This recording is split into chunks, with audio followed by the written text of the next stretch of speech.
100 minutes and 26 seconds into game one. But Alexander Steen needed just 1 second to make all of it worthwhile.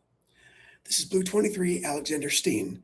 We're going back to April 17th, 2014, for one of those playoff games where eventually everybody stops looking like professional athletes and start looking like guys trying to survive a violent overnight shift.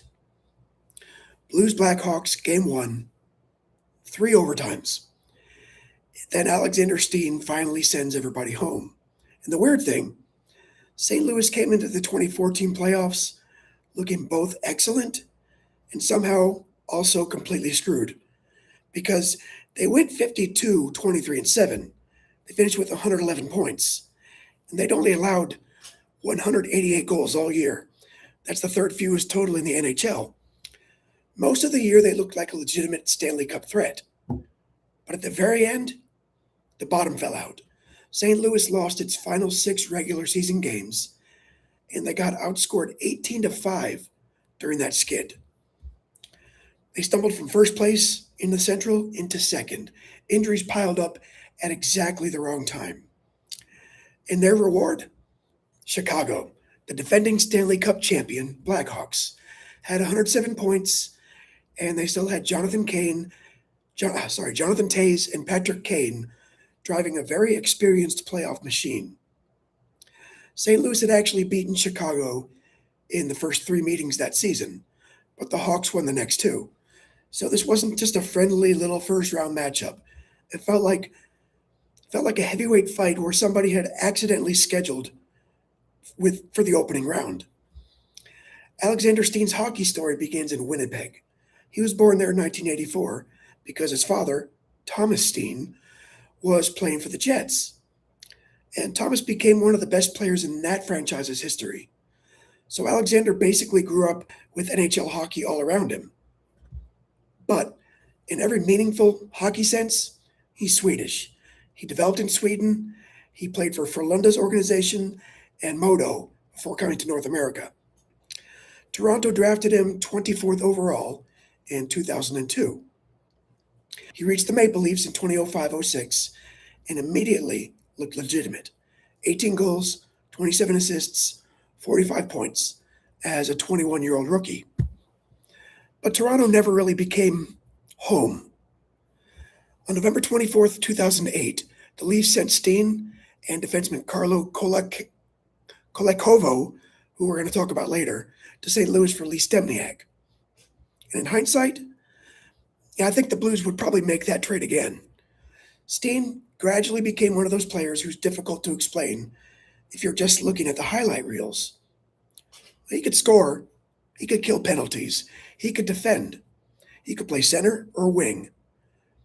Coaches trusted him everywhere. And then 2013-14 happened. At the age of 29, Steen exploded for 33 goals in just 68 games. He had 29 assists for a total of 62 points. And he led St. Louis in scoring, and he buried 9 game winners, 9 times. He'd also just come back from Sochi with an Olympic silver medal for Sweden. So when the Blues began the postseason against Chicago, Steen wasn't a supporting character. He was arguably their best forward. And there's a strange little piece of symmetry here. Before this night, the longest overtime playoff game in Blues history had been a loss to Detroit in 1984. That one lasted 37 minutes and 7 seconds beyond regulation. 30 years later, St. Louis is about to blow through that record. Only this time, they got to keep the souvenir. Adam Cracknell got St. Louis ahead at 4:40 of the first. Good. Then Chicago reminds everybody who they're dealing with. Johnny Oduya ties it. Brent Seabrook scores on the power play. Then Vladimir Tarasenko answers for St. Louis at 15:52, making it 2-2. Then Patrick Kane got loose on a breakaway with 1:36 left in the period. Goal. Chicago leads 3-2, 5 goals in the first. Then everybody apparently decides, hey, that's enough of that. Nobody scores in the second. For most of the third, Corey Crawford protects Chicago's 1-goal lead, and the clock drops under 2 minutes. St. Louis is getting dangerously close to a tremendous effort that ends exactly like the previous 6 games. Then Derek Waugh gets the puck towards Jaden Schwartz. Schwartz goes to his backhand, and Crawford can't stop it. Goal. 1 minute, 45 seconds left. It's 3-3. So now we're going to overtime. Bonus hockey. And then 1 bonus hockey period becomes 2. Then 2 becomes 3. Ryan Miller hadn't allowed a goal since Patrick Kane's first period breakaway. Crawford kept answering at the opposite end. Alex Pietrangelo eventually plays more than 44 minutes on the ice. Steen plays 35. St. Louis puts 52 shots on Crawford, and Chicago put 42 on Miller. Players have already played 5 periods, and then the third overtime period starts. 26 seconds, that's all it takes.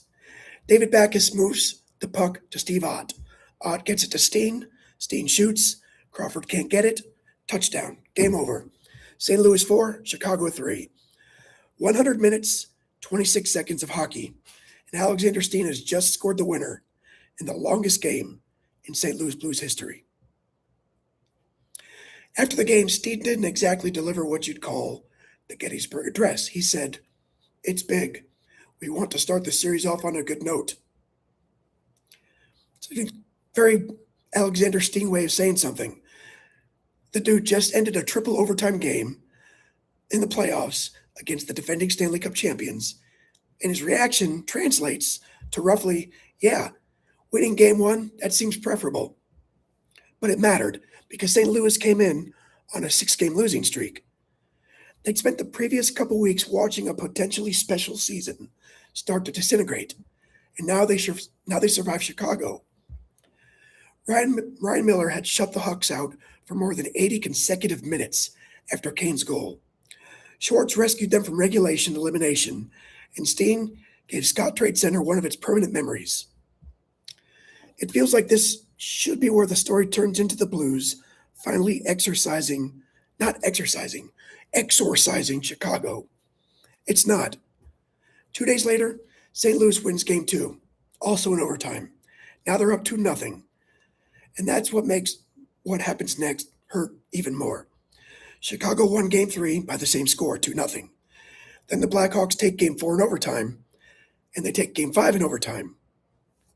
Game 6, Chicago finally removes all the suspense from the room and beats St. Louis 5-1. 4 consecutive Blackhawks victories. Series over. Season over. Eventually, Chicago reaches the Western Conference Final before losing in 7 games to the eventual champion, Los Angeles Kings.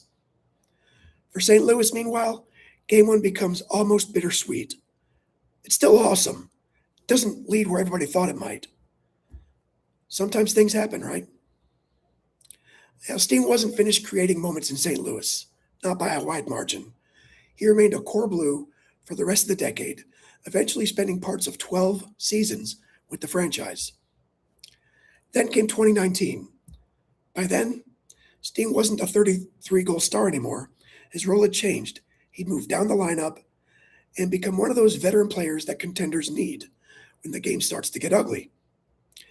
The Blues went from last place in the league in January to the Stanley Cup Final, and on June 12, 2019, in Boston, Alexander Steen finally became a Stanley Cup champion. He played all 26 postseason games during that run.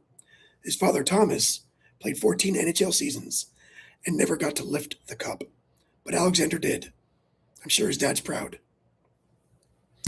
Steen's final NHL season came in 1920. That's 2019-20. Back problems ultimately forced him to retire in December of 2020. His final numbers, they're substantial. 1,018 NHL games, 245 goals, 377 assists, and 622 points. With St. Louis alone, he played 765 games and scored 496 points. Somehow, his Blue story isn't finished yet. He returned to the organization and hockey ops in 2023. The Blues eventually announced Steen would succeed Doug Armstrong as the general manager. And as of 2026, that's exactly what happened. Alexander Steen is now the general manager of the St. Louis Blues. He's also a member of the Blues Hall of Fame class of 2026. The guy who once ended the longest game in franchise history is now helping decide who plays the next one. Next time, we're changing sports entirely. We're leaving the ice, headed to Canton, and talking about Luke Kuechly. His career wasn't particularly long, but it didn't need to be. Because for 8 seasons, when number 59 was starting in the middle of Carolina's defense, there weren't many people on earth better at playing linebacker. And that's next. But this one belonged to Alexander Steen. April 17th, 2014, a Blues team staggering into the playoffs, the defending champion standing across from them. Tying goal with 1:45 remaining, 2 overtime periods without a goal, and then 26 seconds into the third, Steen ended it. Blue 23, Alexander Steen. 100 minutes, 26 seconds. I'm Kevin. Thanks for watching, and maybe I'll see you next time.